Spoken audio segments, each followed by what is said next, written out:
Welcome to the latest episode of the Best of Cool Culture Corner. We look back at the episodes of the podcast Cool Culture Corner and we bring them to today, especially in light of our new normal with pandemics and unrest and a lot of different factors that affect us as business owners, executives, managers, and so forth. I'm your host for both Cool Culture Corner and the Best of Cool Culture Corner, Ken Bader. And the episode I'm looking back at today is team culture. Now, I recorded this about 2 years ago. Basically, a portion of an interview that I did with direct sales expert Jennie Bellinger. Now, as often happens, because I have multiple shows, is I'll have a great guest like Jennie Bellinger that hits on a few different subjects, and I'll find a snippet. Now, I originally interviewed her for Branding the Experience, which is my primary YouTube show. Just a fun fact. That was the number one show that I wanted to create. Cool Culture Corner was kind of a side project from that. Ironically, it seems like Cool Culture Corner is getting a little bit more of an attraction than Branding the Experience, but kind of funny how things work out. Sometimes even your best strategies sometimes have to morph and change. But going back to that, I had a great conversation with Jennie Bellinger. I believe it was May of 2018, so a little over 2 years ago from recording this episode. And we had a really good conversation on team culture, given her experience in building teams that were on 100% commission, and that she was not only able to manage, but more importantly, lead, which is something I think we really need today more than we've ever needed. So I'm going to play the video of that snippet. This is the first time that anybody's going to be seeing the video portion because I used that portion just for Cool Culture Corner, just the audio.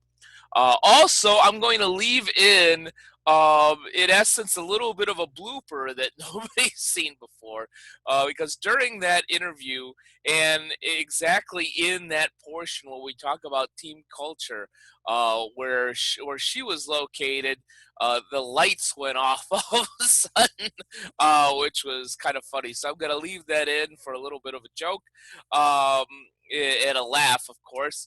And then I will come back and let's talk about how this applies today. And you coach teams of people that, frankly, don't have to follow you at all. Yeah, I mean, you build a team in the direct sales world. They decide that they don't want to do it tomorrow. They don't do it tomorrow. It's not like leaving. Right. A regular job. And I try to teach my clients that in that it's not about management. It's about leadership. Right. And as you've done, is making a human connection. Whether you have incentives or not, people do things for different reasons, and you have to find out exactly what that is. And that has very, very little to do with management, but has everything to do with leadership, making a human connection, and mentoring. What is maybe the top one or two tips you would give to a team leader, whether it's in the direct sales or other type of environment, to really make that connection with a team member? Well, I think the key is to, and this is something they've probably heard before, but I'm going to reiterate it. Listen to understand, not to respond. Listen to understand. Like, really think about, instead of as they're talking going, well, how am I going to respond to that? Don't worry about that. Listen to what they're saying. Figure out where they're coming from. Why do they feel that way? What experience did they maybe have that led them to come to that particular conclusion? Or ask them the questions, explain more behind that, because that shows you're actually listening to them. Because when you 100% laser focus on the person in front of you, you don't do that whole, look over their shoulder to see who's next in line, or pick up your phone to see what text message just came in. When you laser focus on the person in front of you, they feel like they are your number one priority in that moment, which should be 100% true. And that will create more connection than just about anything else, is if people feel heard. Yep. And truly understood, then they'll follow you anywhere. They'll do anything just because you paid attention to them and actually cared about them as a human being. So that's the number one thing. It sounds so simple, but it is incredibly powerful to do something like that. I would say the second thing would be to actually, if you're wanting to be in that position where you've got a group of people who are a volunteer army, is to have that conversation with people about what are your goals. Mm-hmm. What are your goals? And this is true whether they're in direct sales or not. Because if you go into imagine if you're a teller at a credit union or a bank, mm-hmm. and you walked in one day and one of the vice presidents called you into their office and said, I want to have a conversation with you. I have no idea what just happened to my lights. You've been shut down. No more interview. Yeah, I don't know what happened. Oh, I think the power went out here at the building. Oops. Well, random brownouts in St. Louis because it's a little warm. Well, fortunately, you're still on, so go ahead. Hey, it's exactly. God said, "Let there be light." We might not even edit that one out, so go ahead. I know, it's kind of fun. But anyway, so imagine if you were that teller and the vice president calls you into the office and says, "Hey, I want to have a conversation." And they start asking you questions about you and actually listening to what you say. And then they follow up with, well, what are your goals? Mm-hmm. What do you want to do in life? Like, what's on your bucket list? That teller is never going to leave. You're going to have to fire that person or retire that person, mm-hmm. because they're going to go, this person cares about me. They care about helping me reach my goals. And, if your goals involve working enough to pay your bills, but mm-hmm. also spend time with your family, and they go, well, so instead of working, 38 hours, what if we dropped you down to 36 hours so you could have more time with your family? Would that still pay your bills and get you by, mm-hmm. but you still get what you get what you want, we get what we want? Is that cool? Like, whatever those goals are, if somebody were to have that conversation, what are your goals? I know in direct sales, a lot of people go, oh, well, I want to earn the trip. Well, why do you want to earn the trip? Right. Is it because you haven't been on vacation in 7 years? Is it because that's a place you've never been before and it's on your bucket list? Like, why do you want those things? Like, understanding the motivation behind the goal. But just having that initial conversation is enough to make people feel cared about, such right. that they want to stay and they want to do what they can, even if it's not for their own benefit. Like, yeah. they'll do it because you're the leader who cared enough to ask. Right. I talk to leaders, CEOs, and that have culture problems and getting people to do things. And even some that say, we over communicate. We talk about our goals and our strategy and where we're going and so forth. And I says, well, that's great. That's a start. But it's not just about communication and talking at people. It's about inclusion. It's about involvement. And mm-hmm. and finding out exactly what makes them tick and how can we leverage that in a proper way. A great example of that is my wife is an awesome manager. Better than I ever was. She manages, 13 to 15 people in the healthcare industry, which can be a tough one. Bless her heart. Yeah, but bless her heart. Yeah, if for nothing else than dealing with me. But it's a couple of the things that she always asks. If she's just hired somebody or somebody's transferred to her department, she asks you, well, what do you like to do? What part of the job do you like? because Mm-hmm. it's because if you enjoy a certain part, we'll give you more of that. Now it's still a job. We might not be able to take away what you don't like, but if it's something, for instance, Right. that we can give to another team member who does like that, we'll make that trade. And Yep. the other thing that she asks, especially during one-on-ones or review time, is what are your goals? What is it that you want to do? And not necessarily Mm-hmm. here at this organization, but do you want to go back to school? Do you want to learn something new? Do you want to go on a vacation? Are you saving money for something? What is it that you want to do? You talked about being a big Zig Ziglar fan. I'm a big Stephen Covey fan, and both of them have passed away. So yes, I guess Right. you and I will have to take up the torch to continue that kind of teaching. Uh, Proof. you could be the Zig Ziglar. I'll be the Stephen Covey because we have the same hairline. But the one thing that he says that I use or said that I use all the time is seek first to understand, not to be understood, which is just a different way of saying exactly what you said in your answer, Mm-hmm. because that's how you connect with people. All right, so how does this apply today? I think the number one thing is the idea of listening to understand, especially today. We have a lot of unrest. There are people on different sides of the aisle.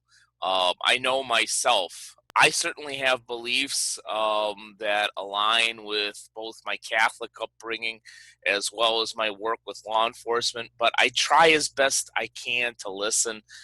Sometimes I don't always do that very well, although I'm trying to really understand everybody's perspective in this time of unrest. And I think that that's very important in any business, is to listen to understand, repeat what they said, try to find not just the middle ground. But as I talked about before, I even mentioned Stephen Covey in the video we just watched. Find the synergy that is 1 plus 1 that equals 3, something better than anybody else had thought of before, rather than just a compromise or 1 plus 1 equals 1 or 1.5 or even just a half. So listening to understand is so key and important today. And also wanted to mention, the thought of inclusion and involvement. Jennie mentioned, what's on your bucket list? And I talked about my wife and her leadership skills and talking to the folks that she works with on her team and ask, what's on your bucket list? What do you want to do? What are your goals? Do you want to go back to school? Do you want to save for a vacation? Yeah, because it's the whole person that you're engaging on your team, that is really important to remember. Yeah, I know that I don't always follow that listening to understand concept as well as I should, but I try every time. And I know that there are many managers out there that are overwhelmed. There's issues with unemployment. They're short staffed and so forth, and things are difficult. Things are even difficult with pandemics. You might have somebody that has a pre-existing condition at home. Somebody that may be of an age that's more susceptible to COVID, and you're worried about that rather than focusing on leading your staff. And sometimes that devolves into management where you're just giving orders and telling people what to do. And if you fall into that, that's okay. Just go back to leadership. Go back to the concepts of involvement and understanding. We all screw up. I've screwed up plenty in my career, and I'm more than happy to admit it. And I'm trying to continue to learn from all those mistakes. But yeah, don't beat yourself up in thinking that, oh, I messed up. I haven't truly been listening to understand. I've been listening to answer. I haven't truly connected with my team during this tough time, which can be tough. because a lot of us still are on this type of mechanism where we're communicating via Zoom, via phone, via WebEx, and so forth. But even in using this type of technology, lead, ask those questions about goals, what you're striving to do, even in these difficult times. And the last point that I'll make in terms of team culture, do not fall into the trap that I saw so much in the Great Recession, where managers, small business owners, executives would have this mentality and sometimes even say this: you should be happy to just have a job when so many people are out of work. And maybe there's some truth to that, but saying that is demeaning. Saying that is basically, you know what, you should just eat crap and do your job and not try to improve your employee experience here. And frankly, yeah, that is just wrong too. So I encourage you to create that team culture. Lead by connecting and involving people, rather than directing and pushing people towards certain tasks and so forth. I know that things just need to get done sometimes, but connecting with people will help to get those things done a lot easier in the long run. So thank you for spending some time with me today. I hope that you have a team culture where you are working. And more importantly, I hope that you're building and enhancing, even in these difficult times, a cool culture corner in your unique business. Take care. Now, a word from our sponsor, Bader Training and Consulting. Do you have a specific brand, culture, or strategy problem in your business? Maybe you know something's wrong, but you don't necessarily know exactly what the problem is.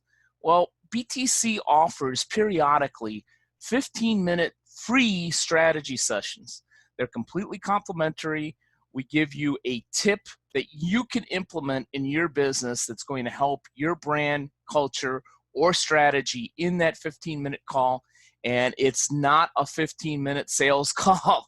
It is a deep dive into a specific issue that you may be having at your unique business.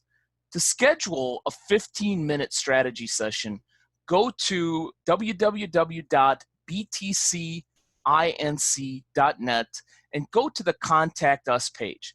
Simply put in your information, and in the comments, all you need to do is put strategy session, and we will contact you about scheduling your unique 15-minute strategy session to help your unique business.